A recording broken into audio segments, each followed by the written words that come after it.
Welcome to Starlight Talks. I'm here with Lillian this week, and we're going to talk about language and about what it means to have a disability. Thank you for coming.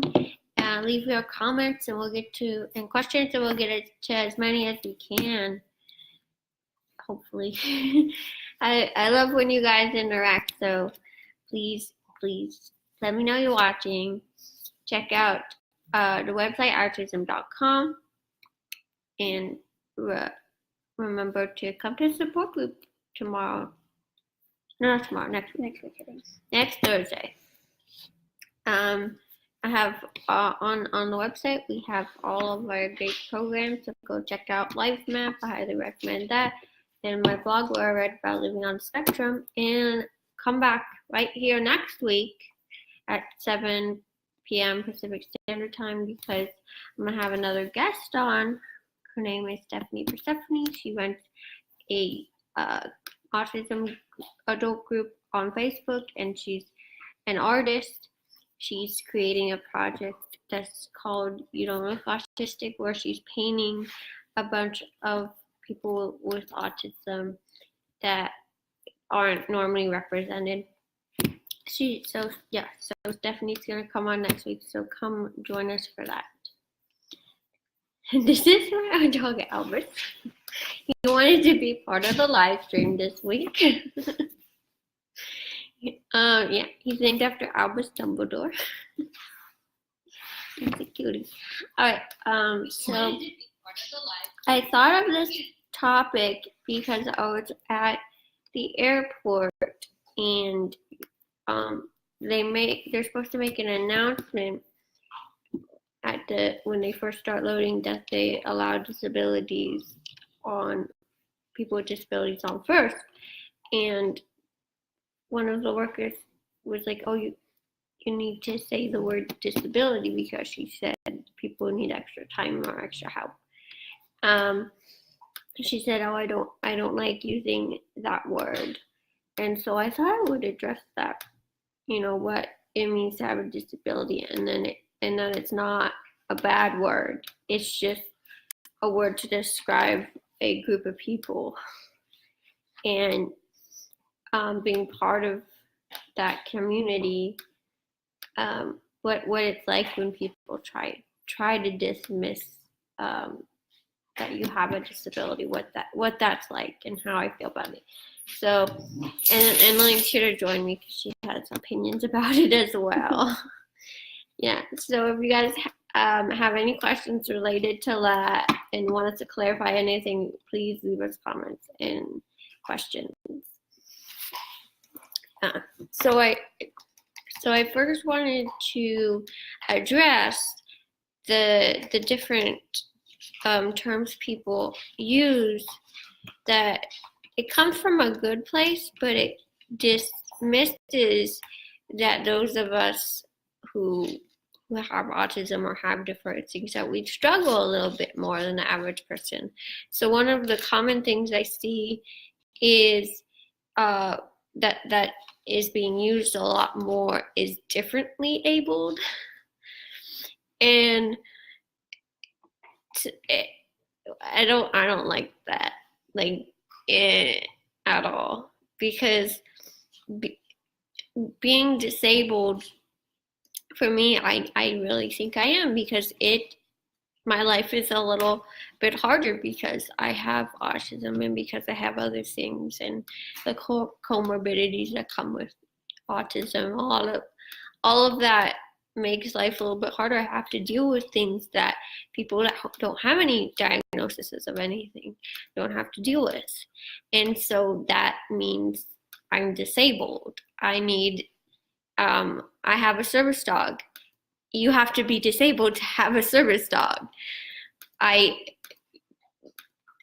So I am okay with that label, because it takes me longer to do things. It takes, more work to do things. And there's nothing wrong with that, like having to do things differently or taking longer, but it just, you have to know that that's what it means to have a disability. And I think it's a really useful term to just explain what I go through. In that, saying I don't have a disability, it really diminishes my life and all the things that I've gone through, because I've gone through a lot because of my diagnosis and because of my autism. And it doesn't mean I don't like it.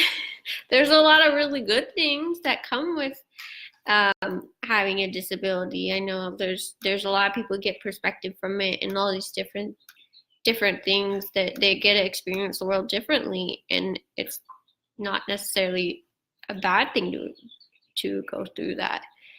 And so that's the topic I wanted really to address. And I feel like people around someone with a disability like are worried about saying the word disabled or saying a diagnosis, or like using different terminology. And so I want to address that. It's okay to ask questions like, is it like, what do you like, what terms do you like to use? And I think that we should stop avoiding subjects like this. Like, it's important to talk about what a disability is and why we use that word, and why it's an important word that should not be avoided, that shouldn't feel uncomfortable to say, because it's also a legal term that gives us rights.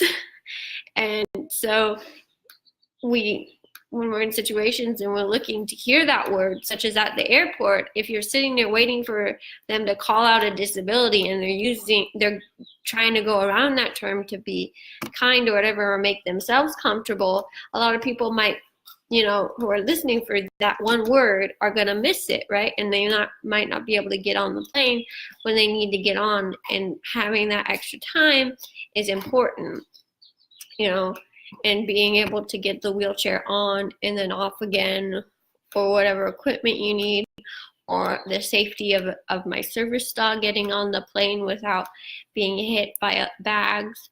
Like, all of that is important. So the reason that she's supposed to, the flight attendant's supposed to say those with disabilities now can board the plane, is because we acknowledge that's a term meant to represent a community that gets these rights to go on the plane early, because they need that time for safety and for all these different reasons. So when you try to avoid that word, people lose out on their rights, and it's just as simple as that. So I want to destigmatize the word disability, and yeah, like being completely comfortable with that label, and like having other people feel uncomfortable that I'm comfortable with the label is just such a weird thing. That, oh my God, I'm so sorry, I called you disabled.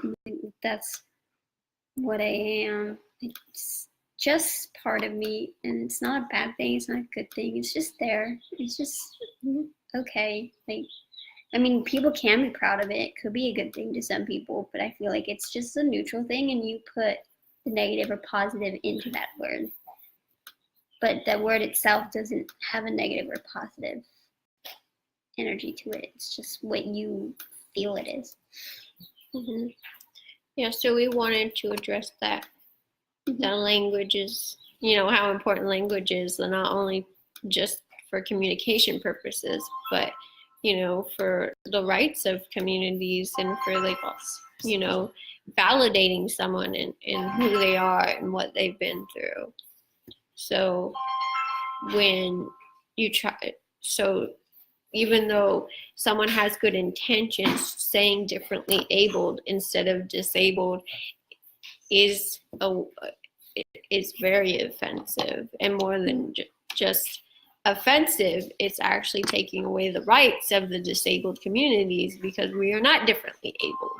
We are disabled and need rights, and we need help and accommodations and all these different things in order to live our lives.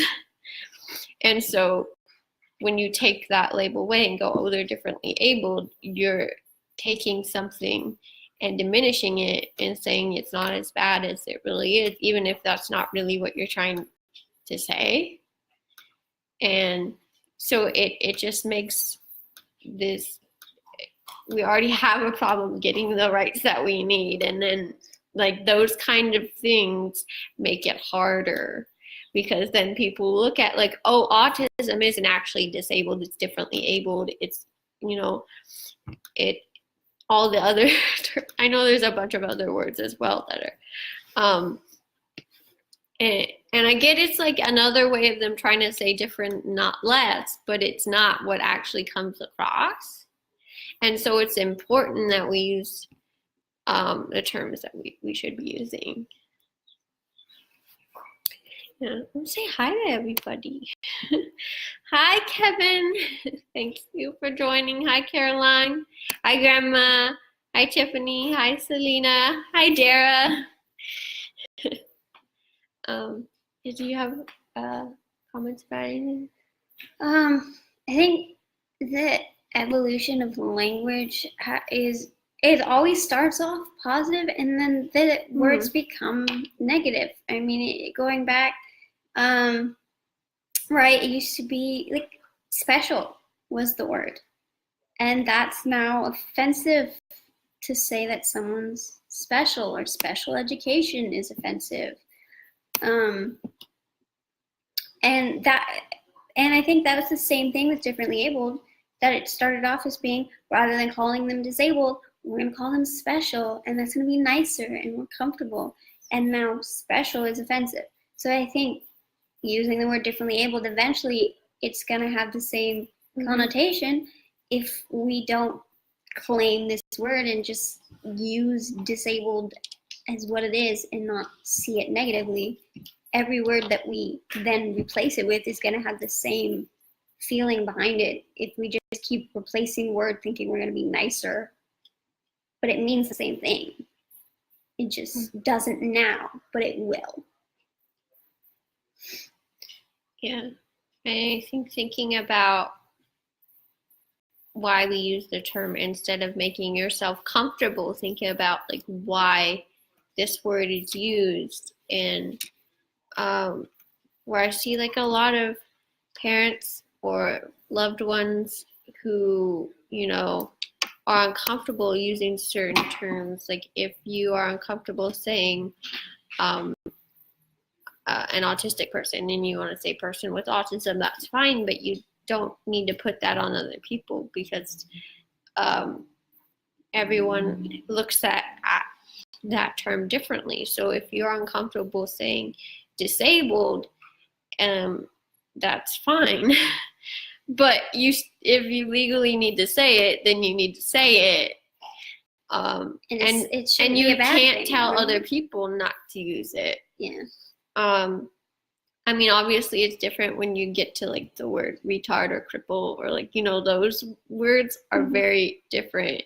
I mean, a lot of the disabled community has owned those words or make jokes about it themselves, and but obviously it's an able person using that is different.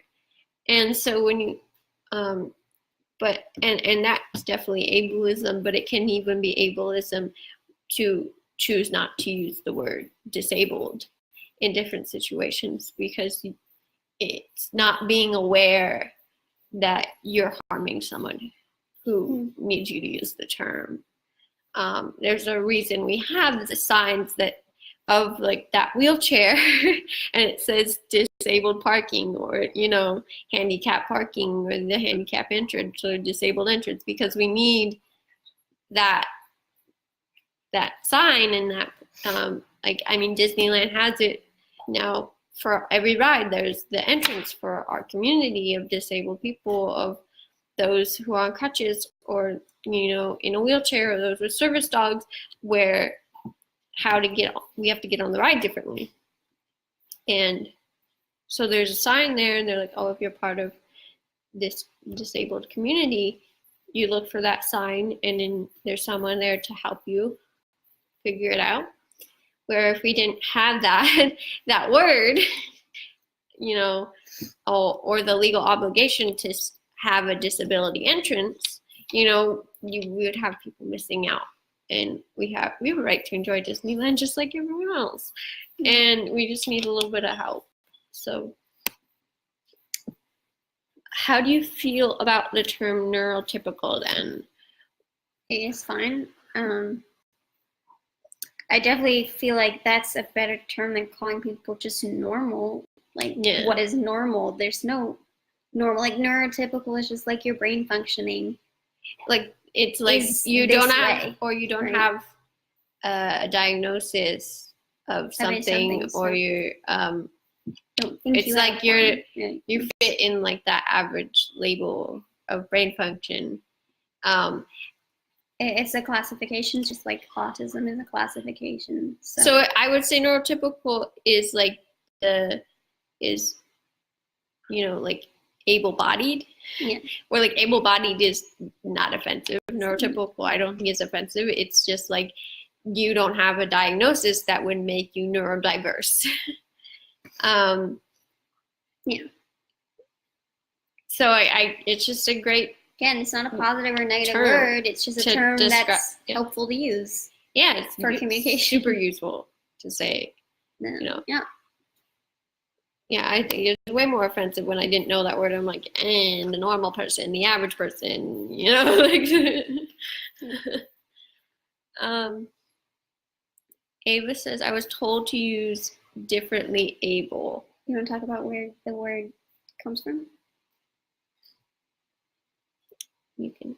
I don't know what you're referring to. You were talking about earlier. Parents. Oh, I think that differently able comes from parents who are uncomfortable with having or acknowledging that they have a disabled child, thinking that it's not a good thing, rather than it's just like this person is different and needs accommodations, or I don't know.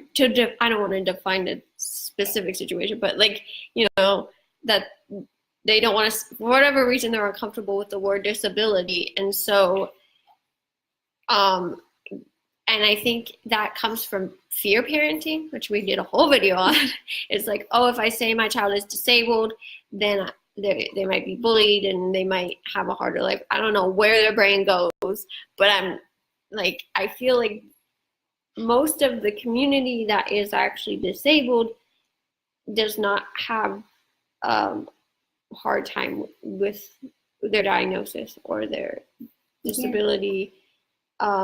Acknowledging that, like, I have that. It's like, I feel like it mostly comes from the parents, and then the people who are disabled, who are afraid to say they're disabled, have been told by their parents to be uncomfortable with it. But even so, like, to the point, if you ask them their diagnosis or if they're disabled, most of the individuals who are disabled will share it with you and use that language, where they may not want everyone to know they're disabled and not share it to everyone.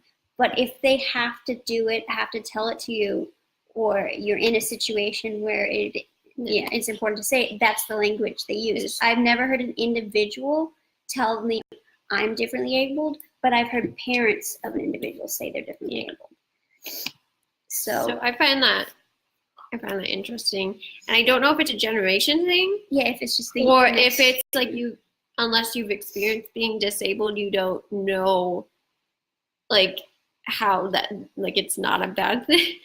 I don't know, because like I know, like, when we were doing ASL, which is American Sign Language, I remember like having discussions about how they don't like the implant that allows you to hear, because they want the deaf community to continue, and they think that's taking away, that's like how we feel about curing autism, and like people didn't really get it, and I was able to relate to that, and like, yeah, it feel like it would be like if someone told me your kid, if your kid has autism, you should cure it so he doesn't have, or she doesn't have to go through whatever you went through and make their life easier. I'm like, well, I think that there's like they have a whole culture with that, and autism almost has a whole culture. So I related to that, and so they're not ashamed of saying we're deaf, and yet their parents are like, or people outside of that deaf community are like, I don't understand this. Why aren't you just getting the implant for your kids and making their life easier?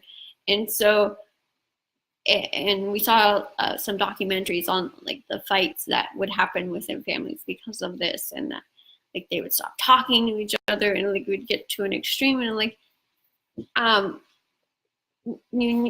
it's strange that I feel like a lot of the abled community has such a hard time putting themselves in the disabled community's shoes and really looking at it from that perspective. Like when we have those kind of opinions to really validate those things rather than and try to come from an understanding place. So that's where I think those kind of words come from.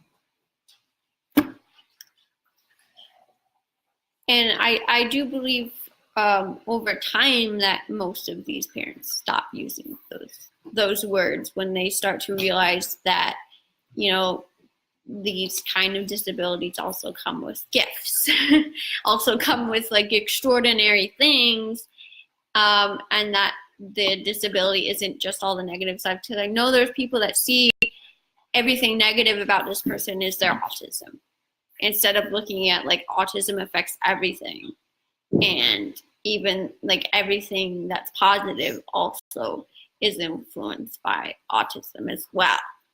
Mm-hmm. Do you have a flag for driving, and how did they work for you in Disneyland? So this is from Tiffany.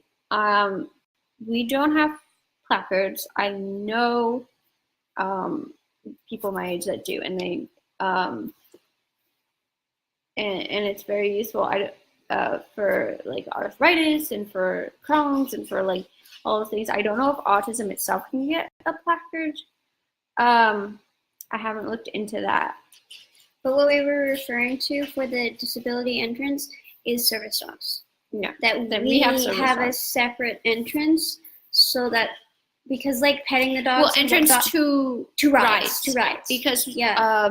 Service dogs they don't like them waiting in lines because the little kids will want to pet them and not understand, and a lot of dogs get anxious waiting in line. And like there's dark and scary stuff in some of them, and it's just not the best place for a service dog. So most of the places, they have a separate entrance for rides. Yeah. And that's what we were referring to, and it's just a disability entrance. And we've done both Disney and Universal with the service dogs, and they take really good care of you. You can go on any ride.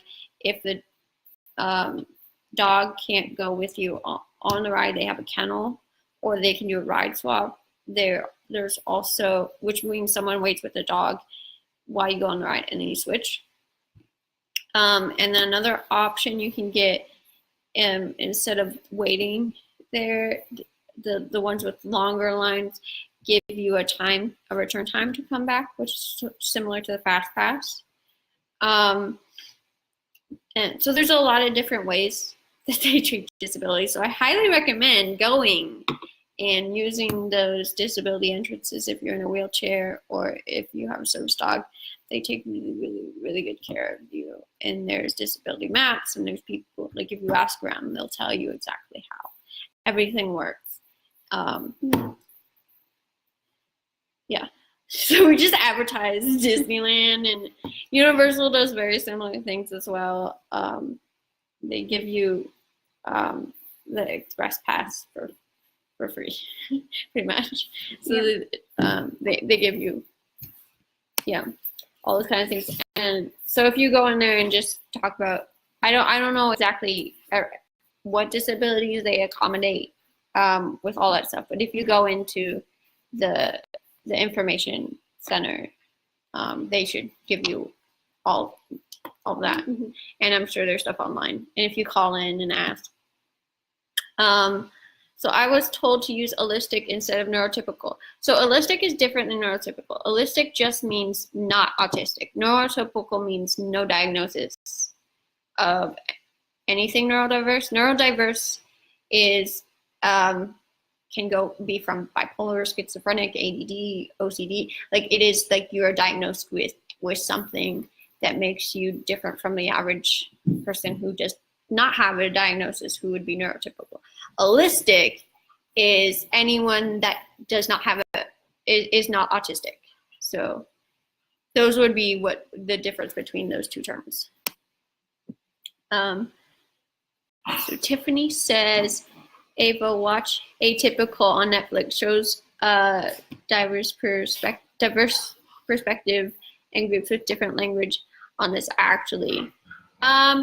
Okay, so like I think it's a great start. We're not huge fans of Atypical ourselves. I think it's a very surface level description of autism.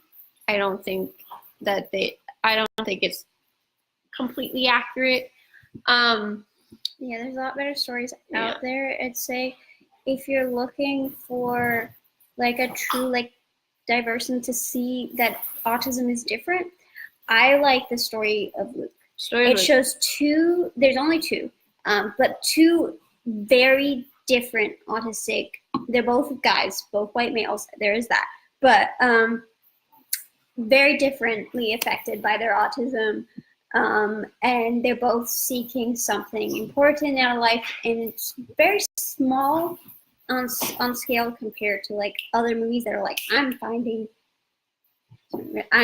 seeking to save the world sort of scale. But I think it's a real story, and it's a great representation to see the diversity that autism can hold. Yeah. So look up the story of Luke. It's awesome. It used to be on Netflix. I don't know if it still is. You can check that. So Tiffany says, wondering they didn't for someone with Downs that didn't have a dog, but autism can be harder to see. I don't know what that. Going back to the Disneyland or amusement parks. So if someone with Down syndrome doesn't have a dog, I don't. They should do it for that because they do. Yeah. They do just rider swaps for like just young children who don't want to wait in line. Yeah. So they should do at least do rider swap for Downs or return time if you can't wait in line. I'm sure you just go to the offices, talk to them in the what do they call it at Disney? Town hall, I think. Go to town hall and ask. Yeah. I'm sure they will take care of someone with Down syndrome. If they need the ride to stop so it doesn't keep moving when you get on, like all those kind of things, they're really, really good with disabilities. The theme parks, they're really good. I know a lot of people don't think they are, but they're amazing. Because they let you leave the park and come back, and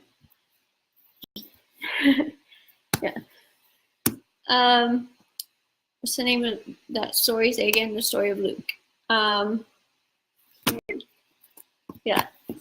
It's great. It is a little mature, so I recommend checking out the content before showing kids. And it is meant to be a comedy. So just I'd look into that before, sure. But it's a really great story. Mm-hmm.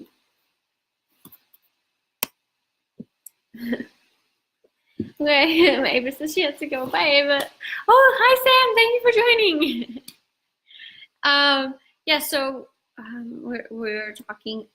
For those of us just joining, I think there's a button you have to press to let me know you joined. So if for those of us just joining, we're talking about the word disability, and with that, we don't want it stigmatized, and that there's a good purpose for having the word disability legally rights and for all these things. So that we brought up Disneyland because there's disability entrances, there's like all these rights that the theme parks give those with disabilities. And so to say like we don't like terms that diminish that word, such as differently abled and that kind of thing, because it encourages people to avoid using the word disabled when legally it should definitely be used, and people should identify it without feeling stigmatized or feeling like they're going to be bullied. It's an important term that gives us things legally that make life enjoyable, and not just that, but us able to function daily. And so someone brought up the placard in a car, and all those kind of things that the disability community is able to get because of that word. And so we like that word. And it just means a community that has a little bit of a harder time with life. So yeah, we're part of that community, and we're pretty proud. So yeah, we're just letting you know to think about language and why certain words are so important, and to put yourself in the shoes of other people and think about how they're affected by it. And if you're uncomfortable with the word, start getting comfortable, please. I mean, your feelings are obviously always valid. Yeah, but talk to other people why they use the word. Mm-hmm. Get comfortable around people who will talk about it and are open, and why they're open. And I feel like we shouldn't be ashamed of being different, and we should find ways to express that our disabilities, rather than trying to hide it all the time and just deal. Saying you're disabled and need help shouldn't be shameful. To have to say I'm differently abled and I just want to do things differently is just avoiding that. I'm in a situation I can't handle and I need a little support. I'm disabled. I think it's fine to say it, shouldn't be shameful. You're avoiding the true meaning of that word to say those things. You're creating shame where there shouldn't be. Mm-hmm. Yeah. So going back to fear parenting, if you're doing anything out of fear, such as avoiding using words that are very useful, it can't, acting out of fear just normally leads to negative consequences. And so if these words are that upsetting, I just can't understand them, because they've been very useful to me. Tiffany says, how do you typically handle things when people find out you're autistic? I'm usually met with pity or disdain about my son, which frustrates me. Okay, so parents get very different reactions than individuals too. Mm-hmm. There's a pity for parents. Yes, sometimes there's a pity toward us, more so from like the older generation, that someone who's a parent will be like, oh, I'm sorry. But peers are like, okay, just tell me how I can help. Like, just, okay, it's nice to know. Like, they move on really quickly. Just like, thanks for the information for the most part. I mean, they might not just, also, people don't necessarily know what autism is from the word. And for some reason, it's confused with Down syndrome and with other things. And so when I actually explain a little bit more about how autism affects me, that is actually more helpful than just saying, oh, I have autism, because most people don't actually know what it is. So I get more curiosity in that kind of reaction when I start breaking it down, which takes so much effort and energy and time, and it's not always possible. But I just disclose, when I need to for like accommodations in school, and like in people ask, "Oh, why do you have a service dog?" I'll disclose out autism, that kind of thing, and that's always met with great thing. And people are like, "Wow, that's so great! I didn't know that you could get a service dog and it could help someone with autism." And that's normally how I'm treated in those situations. Like if I were to just go up to someone and be like, "I have autism," that's a different reaction. Normally, we disclose to someone who really knows us. Yeah. So also, if as a parent they haven't met your son and and you just disclose that your son is on the spectrum, it just might be, "Oh, I'm so sorry. You just told me your son has a disability. I don't know anything about him except he has a disability." Like, how else are you supposed to react but give sympathy? But after you meet someone, you're like, "Oh, cool. Thank you for telling me," because you know more about them than just disability. What is our TV doing? Yeah. Well, our dogs like watching TV, so yeah. So we're just assuming things. I don't know anything about your son again, but I feel like that's probably the reasons behind it. Hi everyone. That's our mom.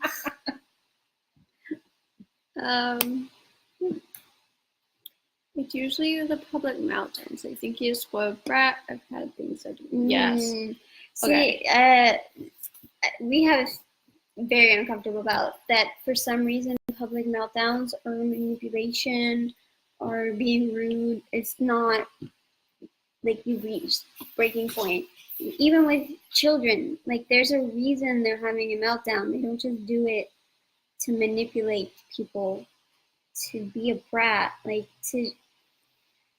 I think that there is a stigma against meltdowns and tantrums and all that stuff that has to be changed, and that is a true problem, and that's something we have to work on, and I hope we can change by telling people meltdowns are reaching a breaking point, and that like anyone can have a meltdown, and just autistic people are feeling that emotion and those issues like so much more often, so we reach that breaking point more often.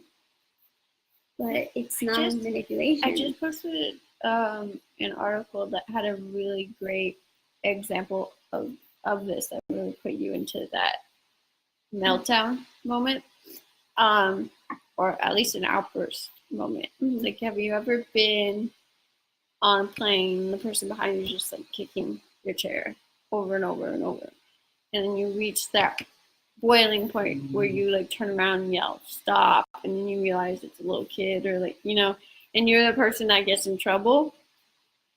Well, like, it's really annoying and uncomfortable, and it gets worse and worse over time, right? Well, with autism, it's almost like the world's always kicking the back of our chair, and we have to put up with it. And so meltdowns happen. Especially with little kids who don't know their body and their limits, and all that kind of stuff. And so I think that's a great example of what causes a meltdown, is they're overwhelmed, it's too much, and they've reached their limit.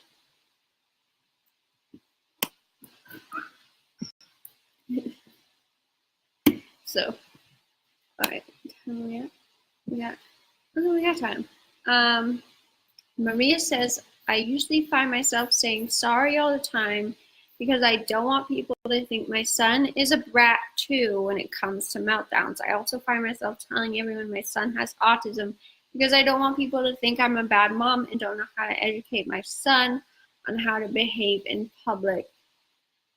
I mean, it's fine to disclose. I don't see any problem in disclosing autism beforehand. it's just like making sure that he's safe and doesn't receive bad treatment. It's sometimes necessary even for us to disclose at the beginning of a situation, because we know we are going to need support. We are going to reach something that we will need help in, and disclosing is necessary sometimes, which we didn't have to, and people would just react and be able to handle it. But that's not the case, and education is needed, and information needs to be shared. Apologizing, I mean, yeah, we have to apologize all the time. It's just part of having a disability, and especially autism, where you say something rude and you go, I'm so sorry, I didn't mean it like that. You act weird and everyone freaks out and go, I'm sorry, was that not appropriate? I didn't read the situation right. I'll just go in the other rooms. Everyone's uncomfortable, because other people's comfort is important too. We just aren't able to tell when people are uncomfortable all the time. So that is, sadly, we have to apologize a lot. And I don't think it's necessarily a bad thing. I mean, it's annoying. It's frustrating.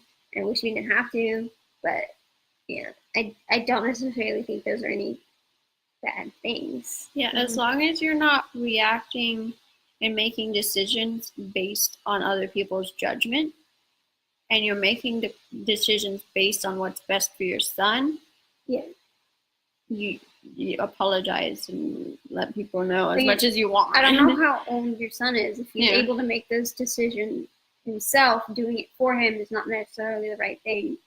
But if he's too young to make those decisions, go ahead and make those decisions. It's a necessity sometimes.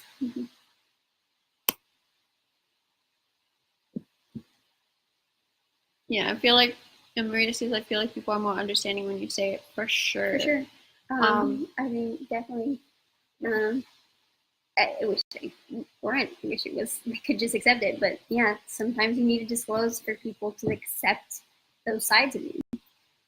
Some people are just terrible and won't anyways, and why do you want to hang out with them? But for the most part, people are very accepting. And there's very few negative reactions and stuff once you disclose, I feel. I agree. And then when you have someone who knows you and how autism affects you, it's like super nice. Like I was at a party with my friend, and I was like, I'm afraid of a sensory overload, and she's like, oh, just tell me when you need to go. Like she knew exactly what that meant, and she'd seen me have one before and like reach my limit before, and so she was like, oh, I get it. So like she wasn't upset when we had to leave or anything, and she was willing to go with me and help me. And so yeah, it's really nice when you can disclose and people know you well enough, and they get it. When people don't get it, that it's harder dealing with people who don't get it than dealing with autism, I think. Yeah. Like that is the hardest part about having autism, is like dealing with people who like just don't get it. People got the idea. Usually, I mean, I had to compress ears for this part to help with. Oh yeah, so just walking around with a sign that says you're autistic, like noise canceling headphones or a chewy necklace or just something. I mean, yeah, just traditional flapping. Flapping, and people are like, oh, they're autistic. I know how to handle it. Like, yeah, sometimes having a service dog with me, people are like, oh, you're disabled. I'll help you out. Right? There's a sign telling people that I need help, and that's kind of nice. Sometimes it's annoying, but yeah, it changes people's reaction to things when they have different information. Oh, so Marie's saying her son's 3 years old. Yeah, I'm saying sorry all the time for a normal, neurotypical 3-year-old. I mean, 3-year-olds cry. 3-year-olds cry and throw tantrums in restaurants, and you're like, oh, I'm sorry. So that's, yeah. So talking about someone that young, they're experiencing everything for the first time. And so when they lose their toy for the first time, that's the first experience of loss and how devastating that is. Like, so everything is like is a little bit more exaggerated for someone that young. So everything's overwhelming. And then you add autism to that, it's overwhelming times 10. So there's 3-year-old is like meltdown central.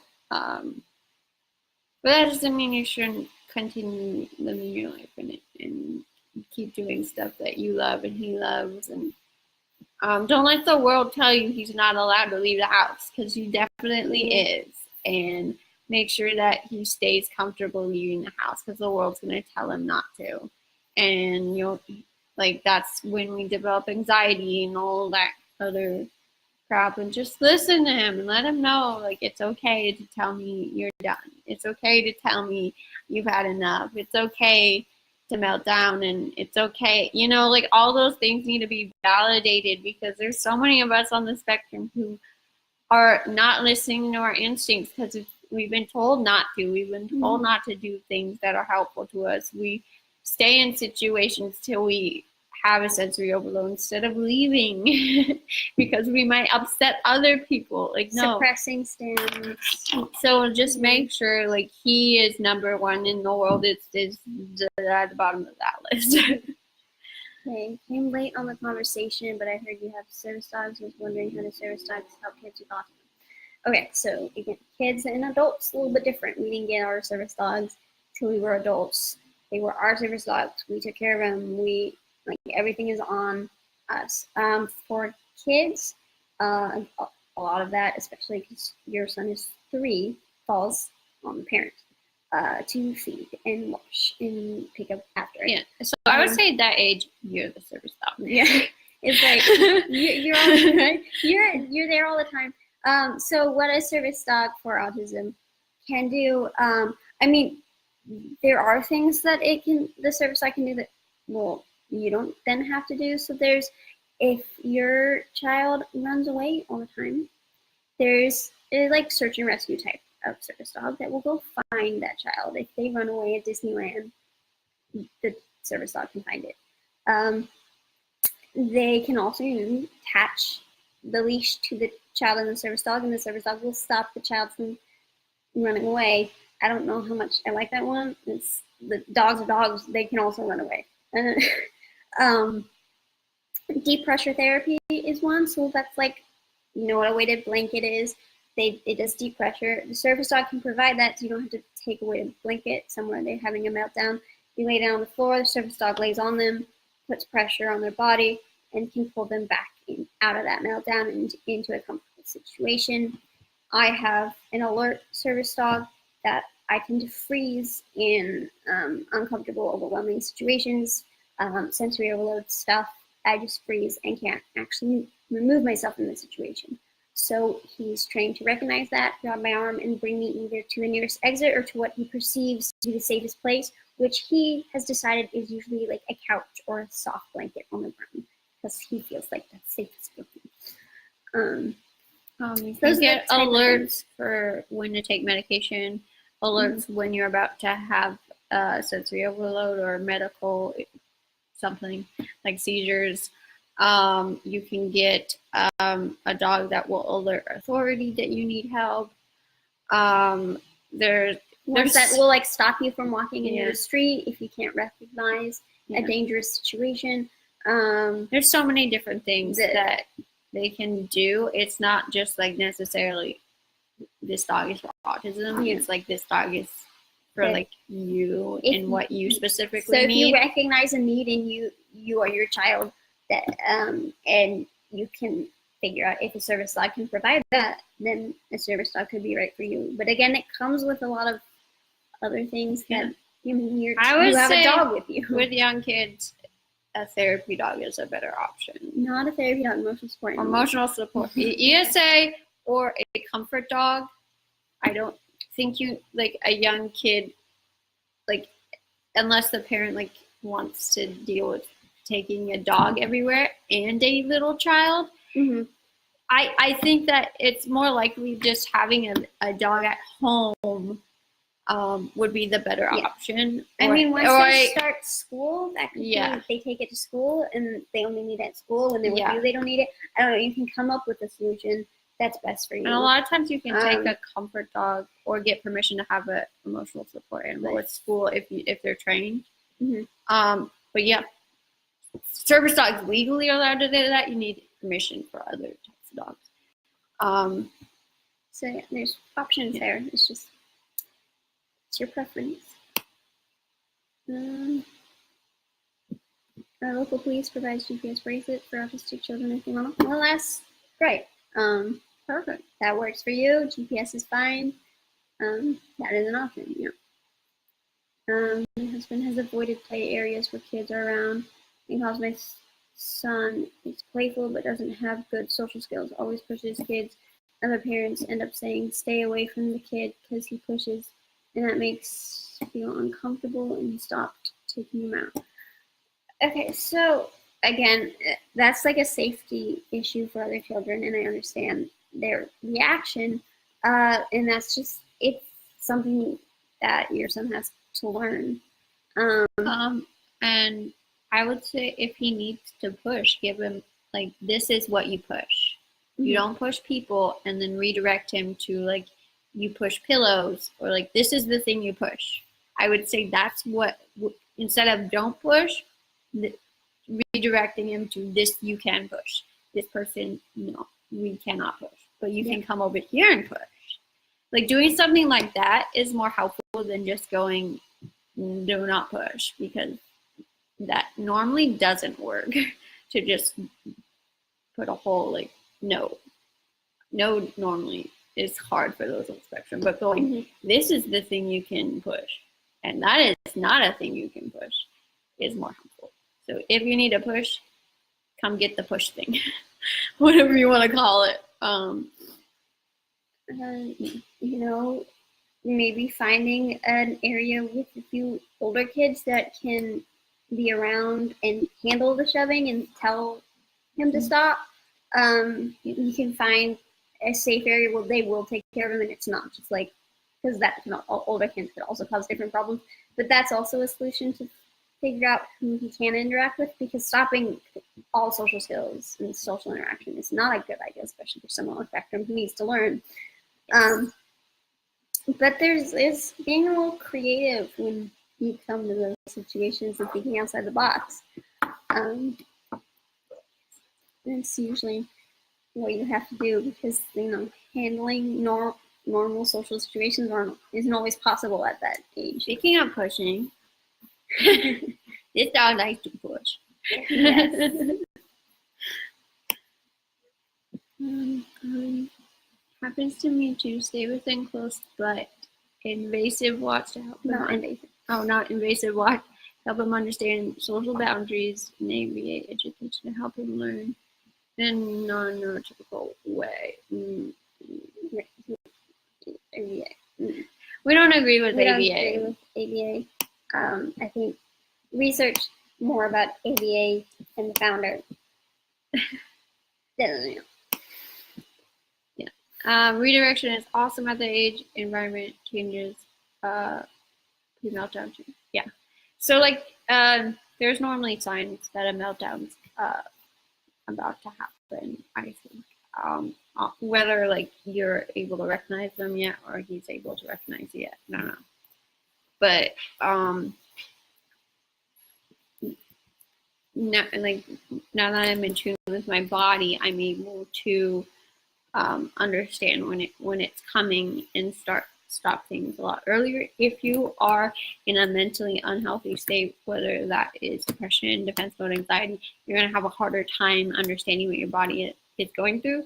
If you do a check-in with your body and realize you have no idea what you're feeling, if you're unsure about your emotion, or unsure about if you're hungry or thirsty or anything like that, you're probably in a mentally unhealthy state. And you need to work on that, rather than, oh, I don't feel good. That is normally, people think that you can tell. A lot of times you can't. It's more of a, I can't tell what my body is feeling when you are. So if you do a check-in, and go, oh, I don't know what I'm feeling, you're probably going toward a meltdown. What's therapy didn't so many. There's a lot of options out there. You just have to find them. Well, check out Asperger Experts. Yeah. They're amazing. Getting out of defense mode would be one of the best options out there on how to deal with learning things and dealing with different obstacles. I think that covers most things. I think also just joining. I think she has a 3. Yes. So it's a little bit more challenging. Yeah, for sure. Let's see. So it is also like hard to know like what you're searching for with it to figure out the therapy. But I can talk about a little bit. I don't want to go too much into because AP is so controversial. But talking about why we don't personally like ABA. If you research the founder, it's the same person who invented gay conversion therapy. Same exact tactics. It's the same thing. Doesn't see autistic people as people, says they're not a person and they need to be broken and remolded into a human. And that is just not something I'm okay with. And the process is very harmful. And while it appears to work, there's a lot of problems that result later in life. PTSD being one of them because it's actually traumatic. Well, we don't want to scare you. I don't want to scare you because not all of them are like horrible. But we did ABA. We did ABA. We did, and we don't recommend it. Don't. Yeah. So that's where we're coming from. But there's other things out there. There's floor play. There's music therapies. There's talk therapies. There's so many. There's sunshine. Yeah, the sun. Was it sunrise? Something with sun that's like super great for parents to actually get involved in the therapy. Yeah. And it's not just dropping your child off. I really like that one. And the theory behind that is you entering the autistic person's world instead of forcing them out to your world like ABA does. So it's making that connection, that bond with the child. So if the child is stimming like this, the parent joins in. And then they start mimicking each other and building that trust, like, oh, my parents think it's okay that who I am and they like me, that kind of thing. And then after that, they'll start copying more things you do and start entering your world and start wanting to talk to you. And so like that's their theory. And I like that a lot better than ABA going, which makes you uncomfortable and forces you into things that you're not ready for, where this sunrise, I think it's called, is more, it allows the child to come out when they're ready and do things when they're ready. So at 3, it's a lot of running around and stimming with the child and mimicking each other and playing with each other and building that trust, so that then they learn to listen to you and trust your guidance. Because it's hard for us on the spectrum to trust people.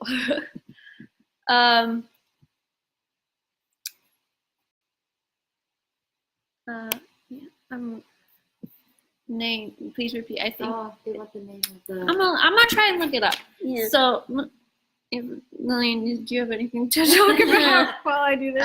This makes sense. Now that he can communicate, I think able to do that. Yeah.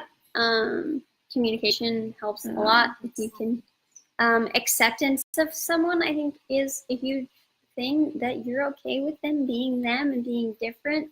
And once you accept that, they're actually more willing to not be as different.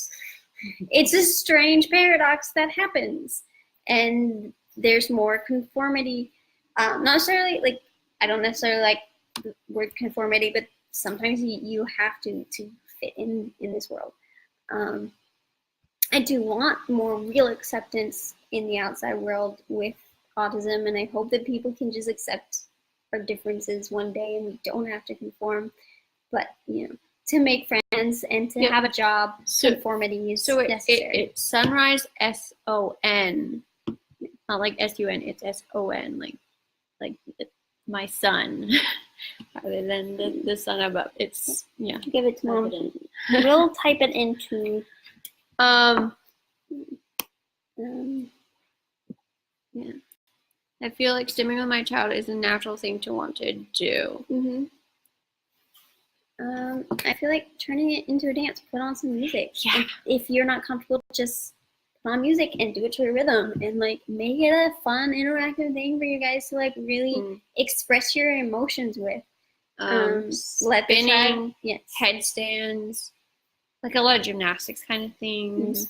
Swinging, like getting a swing or a par swing and doing that. Rocking chair, if you can't do swing. Rocking chair. That was one with our grandfather that we loved. Just sitting in his lap and like rocking the rocking chair. Like one of those swivel chairs and like spinning your kid in them. Those kind of things are all stimming, and they're really great for really young kids to like be like, we accept that you stim and you need to, and we will do it with you. And so all that's important. If you have someone older, playing video games with them, reading the books they're reading, comic books, watching movies with them, listening to their music, like whatever their interest is, dive into it. Enjoy it with them. Once I could talk with him, I compare and discuss how his autism affects him versus neurotypical since age 7. So as long as you're looking at it in a positive way, that is good. Like making him aware of himself and his body and being able to advocate for himself. Saying, you know what, I like to stim because I'm autistic. Like that would be the cutest 10-year-old ever.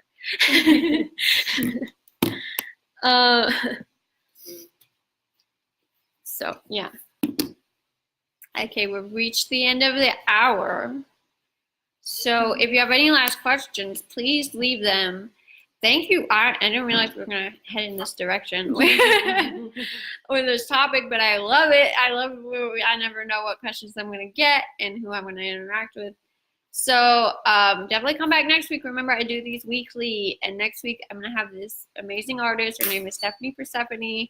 She started this project called You Don't Look Autistic, and it's a bunch of paintings she's doing of people that don't get represented on the spectrum. So that, everyone sees that there's no face to autism. Everyone is represented. We have like pretty equal representation all over, and we're like not like like equal to the average world. We're like, we have like equal amount of every minority.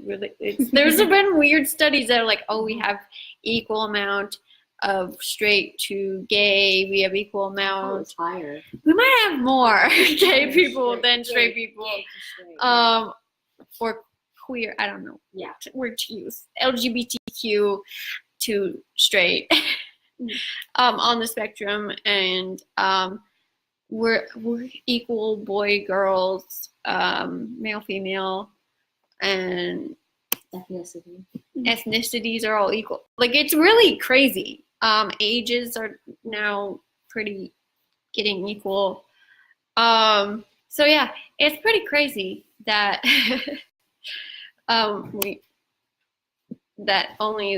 we only have representation in certain areas, and so it's a really cool project. I think that she's showing older people. She's painting women. She's painting LGBTQ. She's painting different ethnicities. So if you want your painting done, like send a picture to her. I don't know how fast she'll get it done, but it's a project she's working on. And then she also has a group online for adults on the spectrum, which is an amazing group. It's called Neurospace.